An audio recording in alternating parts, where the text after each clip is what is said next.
وما بلغت رسالته واللہ یعصمک من الناس. صلوات پڑھیں.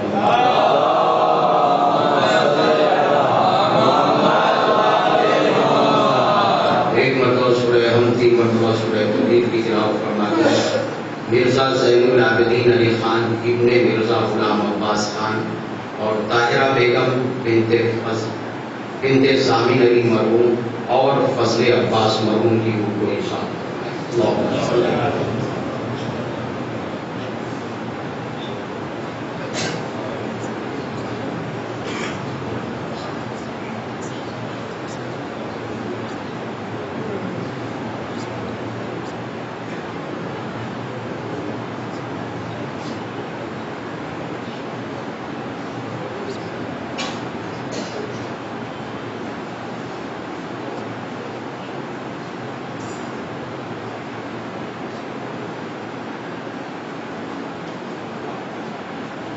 مرزا زین العابدین علی خان ابن مرزا غلام عباس خان طاہرہ بیگم بنت سامین علی مرحوم اور فضل عباس.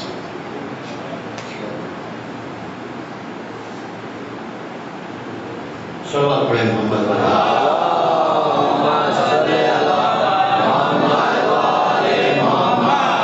دیکھیے میں ایک ایسی آیے کریمہ پر آپ سے گفتگو کرنا چاہ رہا ہوں جو آئے جس برادری میں رائج ہو جائے اس برادری میں کوئی خلا نہیں رہ جاتا. اور میں کہتا ہوں کہ جہاں خلا ہے وہاں خلا نہیں. یہ جگہ جگہ خلا کیوں نظر آتا ہے؟ اور ایسی آیت ہے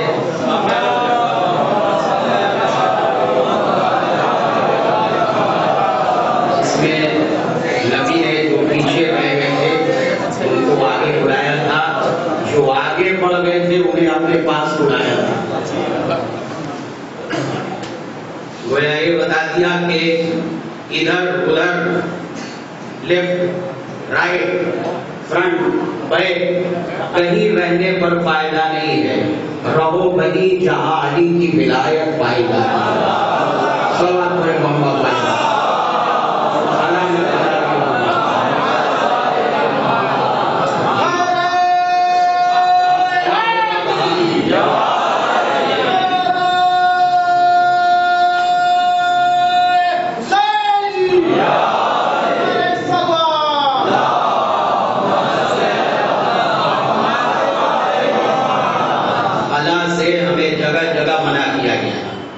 پہلے یہ کہا گیا کہ دیکھو اگر تم بالغ ہو جاؤ کمانے لگو تو اپنی زندگی کے خلا کو دور کرو. سنگل زندگی نہیں, ادھوری زندگی نہیں, ورنہ ایسا نہ ہو کہ آدھی کاپی پہنچے بارگاہ خدا بندی میں. زندگی کی کاپی پوری کر کے لے جاؤ. تو جو بالغ اور عاقل اور کمانے والا ہو کر کے بھی اپنی زندگی کی کاپی مکمل نہ کرے وہ ایسا ہے جس نے امتحان میں صرف آدھے سوالوں کا جواب دیا ہو, آدھا چھوڑ دیا ہو. دوسرے یہ کہا گیا اکیلے گھر میں نہ رہو. اکیلا گھر اگر رہے گا تو شیطان کی پارٹنرشپ کا خطرہ ہو جائے گا. ہاں, وہ طرح طرح کے وسوسے تمہارے ذہن میں ڈالے گا اور پھر تم لا محالہ پارٹنرشپ کرو گے, لیکن وہ پارٹنرشپ جو ہے وہ تمہیں شرافت کی پارٹنرشپ نہیں ملے گی, خباثت کی ملے گی, نجاست کی ملے گی. اور پھر یہ کہا گیا کہ دیکھو اگر سفر میں بھی جاؤ تو کوشش کرو کہ اکیلا سفر نہ ہو. اب پہلے اونٹ کا سفر ہوا کرتا تھا لیکن آج کل یہ ہے اکیلی بس میں سفر مت کیجیے گا. دیکھیے گا کہ اس میں کوئی ہے بھی یا نہیں. اکیلے ڈبے میں سفر مت کیجیے گا. تو عزیزان محترم ذرا اتنا سوچئے کہ جس رسول نے مسلمانوں کو یہ سب ادب سکھایا کہ اکیلے گھر میں نہ رہو, اکیلے سفر مت کرو, وہ پوری حیات کے لیے مسلمانوں کو اکیلا کیسے چھوڑ دے گا؟ اسی لیے رسول نے مسلمانوں کی زندگی کے سہارے کے طور پر 2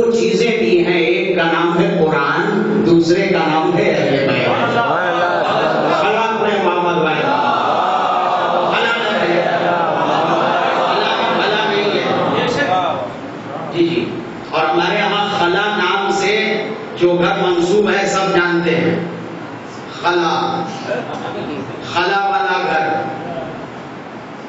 ہے نا، تو اس لیے خلا نہیں رہنا چاہیے کوئی. اور اگر دل کو خلا سے خالی کرنا ہے، خلا سے دور رکھنا ہے، تو اور بھی دل بہت چیزوں سے پر ہو سکتا ہے، لیکن دل جو ہے وہ جسم انسانی میں سب سے لطیف اور پاک و پاکیزہ جگہ ہے. یعنی یہ جسم پورے محل میں، ایک انسان کے، ایک بادشاہ کے پورے محل میں جو جگہ تخت کی ہوتی ہے، وہی جگہ انسان کے جسم میں اس کے دل کی ہوا کرتی ہے. اس لیے اس دل کو ہر چیز سے پر مت کیجیے، بلکہ جو چیز سب سے بہترین چیز اس دل کے لیے ہے اسے کہتے ہیں محبت اہل بیت علیہ السلام. صلوات پڑھیں محمد والے.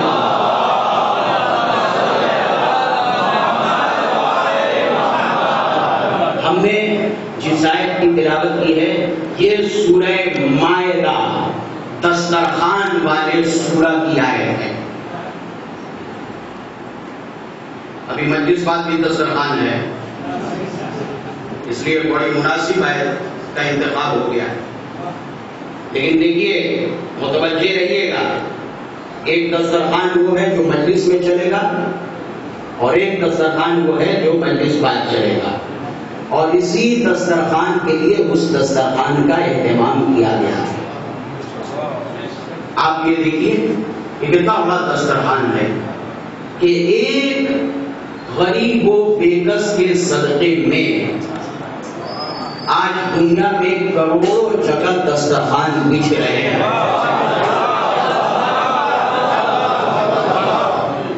جو تشنا لب تھا، بھوکا پیاسا تھا، لیکن آج دنیا میں کروڑوں جگہ دسترخوان بچھ رہے ہیں.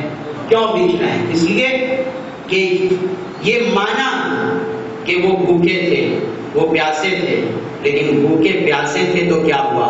وارث آدم تھے، وارث نوح تھے، وارث ابراہیم تھے، وارث اسماعیل سے، اب یہ ہے وارث نبی تھے، وارث علی تھے، وارث سیدہ سے، وارث سیدہ تھے. یعنی جو کچھ کائنات کو تمام انبیاء سے ملے گا وہ تنہا حسین ابن علی سے ملے گا. صلوات پڑھیں محمد والے.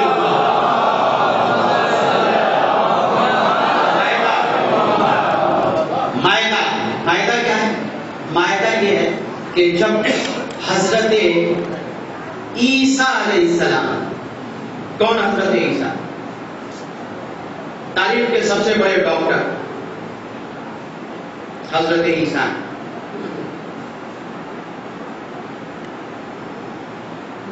سب کا معالجہ کرتے تھے،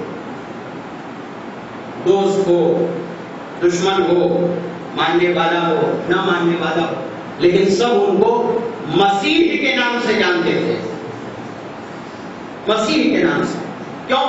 اس لیے کہ کوئی مرض ایسا نہیں تھا جس کا ان کے پاس علاج ہو. اس کا نام ہے حضرت عیسیٰ علیہ السلام. اسی لیے مسیح کہتے ہیں. کیوں؟ اندھا آیا، آنکھ پر ہاتھ پھیر دیا، بینائی مل گئی. گونگا آیا، اپنا جو آگے دہن ادا کر دیا، وہ گویا ہو گیا. پیر سے معذور آیا، ہاتھ پھیر دیا، دوڑنے لگا. مبروس آیا، ہاتھ پھیر دیا، وہ شفا پا گیا. لیکن اس وقت کوئی نہیں کہتا تھا کہ غیر اللہ سے مدد نہیں لینی چاہیے. بھائی وہ جو بھی تھے، لیکن ان مسلمانوں سے تو بہتر تھے کہ جن کے پاس ایک عیسیٰ نہیں 14 فخر عیسیٰ ہے.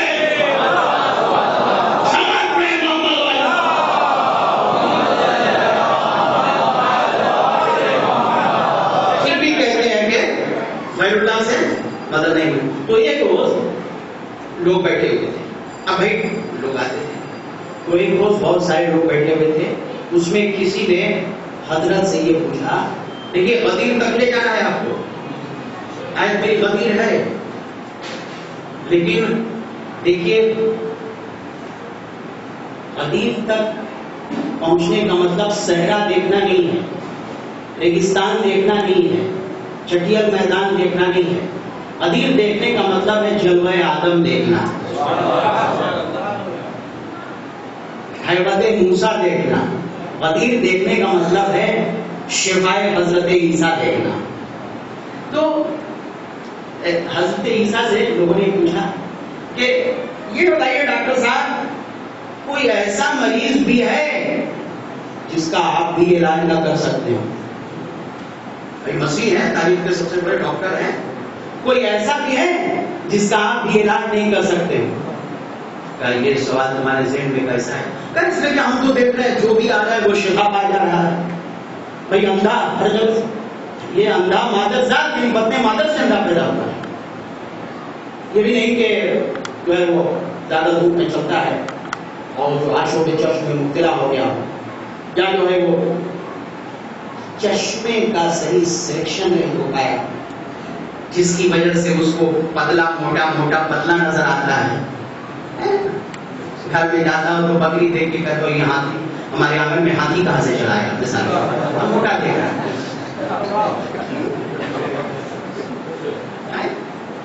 ہو سکتا ہے کبھی ایریا کو دیکھ کے وہ سوچے کہ یہ پہاڑی کہاں سے ہمارے گھر میں آ گئی ہے.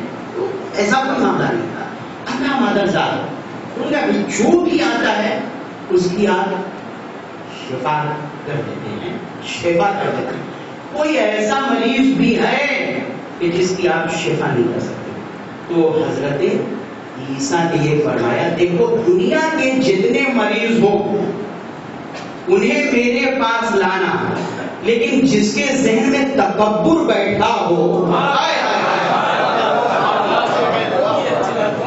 خود پسندی بیٹھی ہوئی ہو، اسے کبھی میرے پاس مت لے کر کے آنا. کیوں؟ اس لیے کہ تکبر کی وجہ سے ہی کوئی ابلیس بنا، شیطان بنا. تو عزیزان محترم، غدیر میں دسترخوان ملے گا، ساری نعمتیں ملیں گی، لیکن اسے ملے گی جس کے ذہن میں سفیانیت نہ بیٹھی ہو، الہیت نہیں بیٹھی ہو، تکبر نہ بیٹھا ہوا ہو. رسول کو جو مولا مانے گا وہی علی کو مولا مانے گا.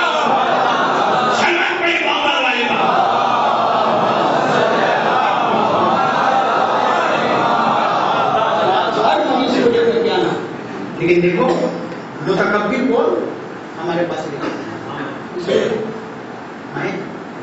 علاج نہیں کر پاؤں، اس نے اپنی زندگی رکھا ہے. اور یہ دیکھیے عزیزان محترم، یہی یہ جو ارشاد ہو رہا ہے، یا ایھا الرسول بلغ ما انزل الیک من ربک، اے میرے نبی اس چیز کو پہنچا دیجیے جس کا پیغام آپ کو خدا کی طرف سے عطا ہو چکا ہے، جو میسج آپ کو خدا کی طرف سے دیا جا چکا ہے. فَإِن لَمْ تَفْعَلْ فَمَا بَلَّغْتَ رِسَالَتَهُ. اے میرے حبیب دیکھیے، اگر آپ نے وہ کام انجام نہیں دیا تو گویا رسالت کا کوئی پیغام انجام نہیں دیا. اب میں سارے مسلمانوں سے ایک سوال کرنا چاہتا ہوں. دیکھیے دو چیز ہے تاریخ میں، ایک ہے بعثت اور ایک ہے غدیر. 27 رجب المرجب ایک ہے اور ایک ہے 18 ذی الحجہ. دونوں میں فرق کیا ہے عزیزان محترم؟ دیکھیے